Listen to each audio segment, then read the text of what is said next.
नमस्कार मित्रों, Amba astrology channel में आप सभी का हार्दिक स्वागत करते हैं। मित्रों, हम चर्चा कर रहे हैं गज केसरी राजयोग के बारे में।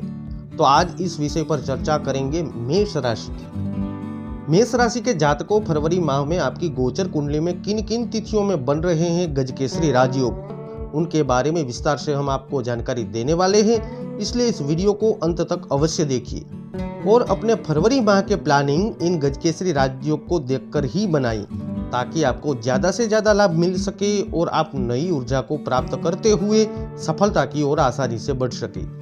गजकेसरी राजयोग आखिर बनता कैसे है? तो प्रिय दर्शकों, केंद्र के 4 स्थान यानी कि प्रथम, चतुर्थ, सप्तम एवं दशम भाव में गुरु प्लस चंद्र की युति से गजकेसरी राजयोग का निर्माण होता है। तो साथ ही साथ प्रथम स्थान में गुरु यदि चतुर्थ स्थान, सप्तम स्थान और दशम स्थान में विराजमान चंद्र के ऊपर दृष्टि करे, तब भी गजकेसरी राजयोग का निर्माण हो जाता है। एवं त्रिकोण के स्थानों में यानी कि पंचम एवं नवम स्थान में गजकेसरी राजयोग का निर्माण होता है। तो जिन जातकों की कुंडली में गजकेसरी राजयोग बनता है, उनको जीवन में अपार सफलता मिलती है, उनका मान बढ़ता है, हर दिशाओं में उनका यश फैलता है, धन संपदा की कमी उसके जीवन में कभी भी नहीं रहती। संतान सुख, स्त्री सुख, परिवार का सुख, माता पिता का सुख, भाई बहनों का, इन सभी प्रकार का सुख मिलता है। जी हाँ दोस्तों, इतना ही नहीं, साथ ही साथ आपको मान सम्मान और पद प्रतिष्ठा में दिनों दिन निरंतर वृद्धि होती रहती है। गजकेसरी राजयोग का प्रभाव जातक के जीवन में इतना पड़ता है कि उनके पूरे जीवन दरमियान उन्हें ये सभी प्रकार के सुख अवश्य ही प्राप्त होते हैं। तो आइए जानते हैं यह महाभाग्यशाली योग के बारे में कि फरवरी महीने में आपकी गोचर कुंडली में गजकेसरी योग कब कब बन रहे हैं और इसका आपके जीवन में क्या बदलाव होने के पूर्ण योग बन रहे हैं। मेष राशि के जातकों, आपकी गोचर कुंडली में गजकेसरी राजयोग का निर्माण 1 फरवरी को ही होने जा रहा है। समय नोट कर लीजिएगा, सुबह 6:45 से, और यह गजकेसरी योग आपके एकादश यानी कि लाभ स्थान में हो रहा है। चंद्रमा हमारा मन कहा गया है, तो गुरु ज्ञान, बुद्धि और विवेक का प्रतिनिधित्व करते हैं। जब भी ज्ञान, बुद्धि, विवेक के अनुसार मन चलता है, तब हमें अपार सफलता मिलती है। कार्य क्षेत्र में बिजनेस, व्यवसाय, व्यापार, नौकरी आदि क्षेत्रों में हो रहे विचलित मन को अब स्थिरता मिलती है और ज्यादा से ज्यादा लाभ भी मिलता है। एकाग्र मन से आप अपने कार्य क्षेत्र में आगे बढ़ते हैं और अच्छे निर्णय तक पहुंचते हैं। मन में चल रहे द्वंद्व दूर होते हैं, जिससे कि आगे बढ़ने में सफलता मिलती है। एकादश स्थान लाभ स्थान है, इसलिए इस स्थान से आर्थिक लाभ, शिक्षा का लाभ और संतान के लाभ, इन सभी प्रकार के लाभों का चिंतन किया जाता है। तो इन सभी क्षेत्रों में लाभ ही लाभ इस राजयोग के चलते मिलने वाला है।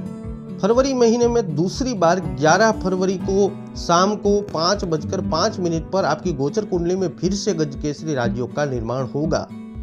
पराक्रम स्थान में चंद्रमा विराजमान होंगे और देवगुरु बृहस्पति की दृष्टि से गजकेसरी राजयोग का निर्माण होगा।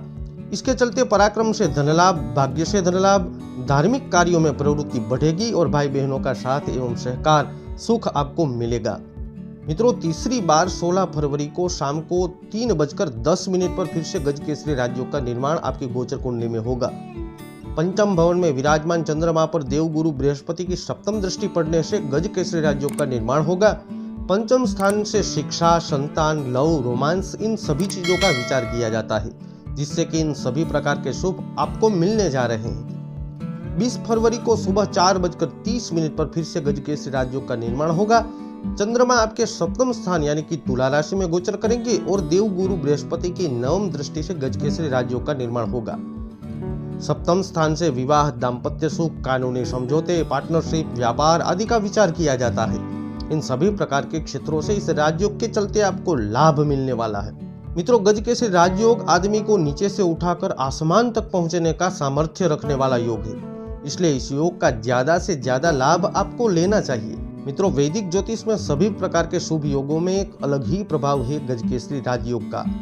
इस राजयोग के अनेक लाभ वैदिक ज्योतिष में बताए गए हैं। समय समय पर उन विषयों पर भी चर्चा अवश्य करेंगे। फरवरी माह में बनने वाले राजयोगों का जातक को ज्यादा से ज्यादा और अविस्मरणीय लाभ मिल सकता है, किंतु आपके जन्म पत्री में आपके ग्रहों को भी देखना आवश्यक है। और यदि आपकी जन्म कुंडली में चंद्रमा और देवगुरु बृहस्पति दूषित है, तो उनको मजबूत करना बहुत जरूरी है। इसलिए अपनी जन्मपत्री का विश्लेषण अवश्य ही करवाएं, जिससे कि आपको ज़्यादा से ज़्यादा लाभ गज केसरी राजयोग से मिल सके। आपका सभी प्रकार से मंगल हो, इस आशा के साथ मिलते हैं अगले वीडियो में। मित्रों, यह वीडियो आपको कैसा लगा ये हमें कमेंट कर अवश्य बताइएगा। इस वीडियो को लाइक और शेयर भी करिएगा और हमारे चैनल के साथ जुड़कर हमें सब्सक्राइब भी कर लीजिएगा। जय